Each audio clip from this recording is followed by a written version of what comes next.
اب آ جائے قرآن کی لغوی اور اصطلاحی تعریف۔ اصل میں قرآن کا اصطلاحی تعریف تو آسان ہے، لیکن لغوی تعریف جو ہے نا اس میں دو باتیں ہیں۔ بعض کہتے ہیں کہ یہ قرأ یقرأ قراءۃ یا قرآنن سے مشتق ہے، قرأ یقرأ باب فتح یفتح سے، ٹھیک ہے نا، جس کے معنی ہے پڑھنا، تلاوت کرنا۔ چونکہ قرآن مجید کی کثرت سے پڑھا جاتا ہے اس لیے اسے قرآن کہتے ہیں، بار بار پڑھی جانے والی کتاب، اگر قرأ یقرأ سے ہونا، ٹھیک ہے نا۔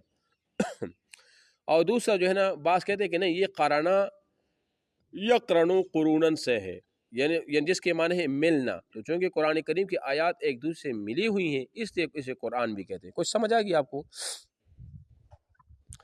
دو الگ الگ باب ہے، ایک ہے قرأ یقرأ یعنی وہ پڑھنا والا ہے، اور دوسرے قرآن یقرن بمعنی جڑا ہوا، پیوست، ملا ہوا، اور دونوں کی وجہ تسمیہ بھی بتا دی کہ قرأ یقرأ سے کیوں آتا ہے اور قرآن یقرن سے وہ کیوں آتا ہے، یہ ہے۔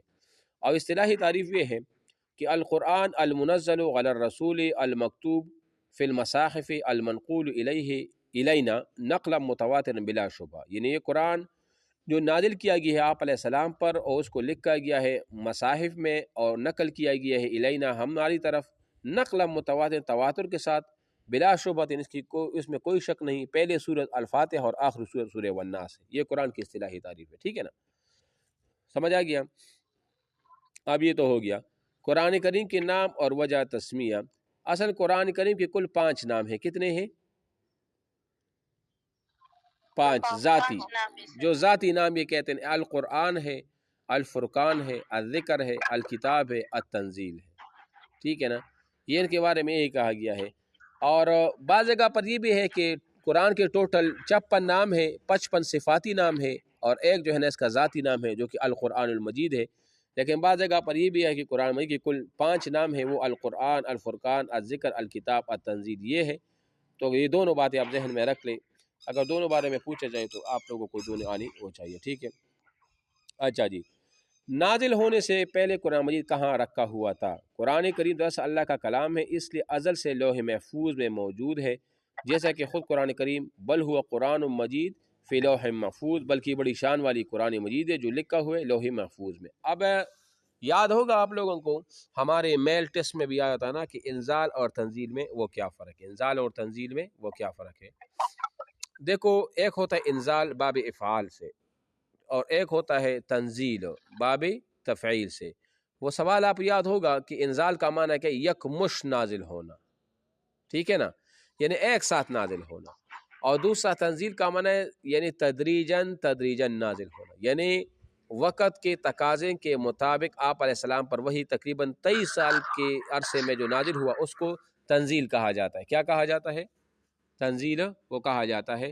تو قرآن مجید لوح محفوظ سے آسمانی دنیا پر جب نازل ہوا تھا، یہ ایک دفعہ پورا کا پورا قرآن وہ نازل ہوا تھا، اور جیسے مثال وہ ہے نا انا انزلناہ فی لیلۃ مبارکۃ، بلا شبہ ہم نے اس کو ایک مبارک رات میں مکمل جو ہے نا وہ اتارا ہے۔ اور تنزیل کا جو ہے نا وہ تھوڑا تھوڑا کر کے نازل ہونا، درجہ بدرجہ وہ نازل ہونا، تو اس کو تنزیل کہا جاتا ہے۔ مثال جیسے 23 سالوں میں یہ جو ہے نا وہ پورا وہ ہو گیا تھا، اس کو تنزیل وہ کہا جاتا ہے، ٹھیک ہے۔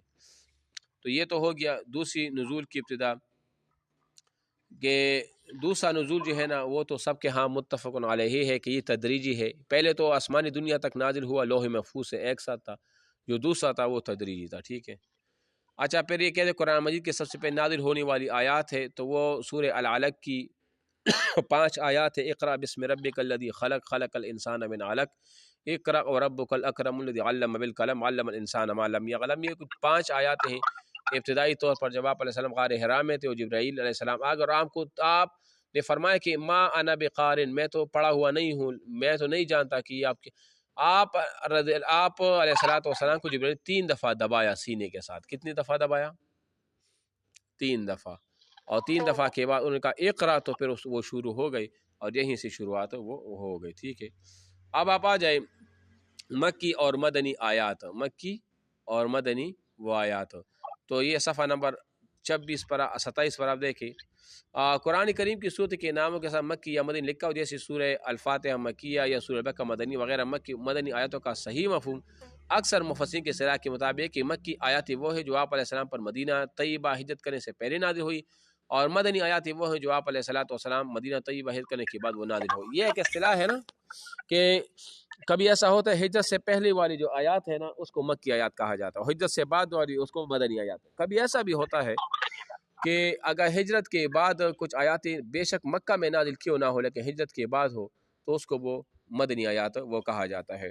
تو یہ تقریباً میرے خیال سے 28 اس میں مکی ہیں، اور باقی جو ہے نا 114 میں سے 28 آپ مائنس کر جو بچتا ہے وہ کیا ہے، وہ مدنی ہے، ٹھیک ہے نا۔ ہاں جی، اب مکی اور مدنی سورت کے تعین ہے، یہ انتہائی اہم ہے، یہ میں آپ کو بتا دوں کہ تعین کیسے آپ کریں گے کہ یہ مکی ہے یا یہ مدنی ہے۔ تو آیاتوں کی مکی یا مدنی ہونے کے بارے میں یہ صفحہ نمبر 28 پر آپ دیکھیں، آیاتوں کی مکی یا مدنی ہونے کے بارے میں آپ علیہ السلام سے کوئی حدیث تو منقول نہیں ہے، لیکن حضرات صحابہ نے صورت اور آیاتوں کے بارے میں یہ بتایا کہ کون سی صورت یا آیت مکی اور کون سی مدنی۔ عبداللہ بن مسعود فرماتے ہیں ہم قسم اس ذات کی جس کے سوا کوئی معبود نہیں، اللہ کی کتاب کی ہر آیات کے بارے میں مجھے معلوم ہے کہ وہ کس بارے میں نازل ہوئی اور کہاں نازل ہوئی۔ اس طرح علی رضی اللہ عنہ فرماتے کہ مجھ سے پوچھ لو اللہ کی کتاب کے بارے میں، خدا کی قسم میں ہر آیت کے بارے میں جانتا ہوں کہ وہ رات میں نازل ہوئی یا دن کو میدانی میں یا اتری یا پہاڑ پر۔ یہ بھی ذہن میں رکھ لے کہ قرآن مجید کا زیادہ تر حصہ رات میں نازل ہوا ہے۔ کب نازل ہوا ہے؟ رات میں وہ نازل ہوا ہے۔ اب مکی اور مدنی آیاتوں کی خصوصیات جو ہے نا وہ آپ کو بتا رہے ہیں کہ وہ کیا ہے۔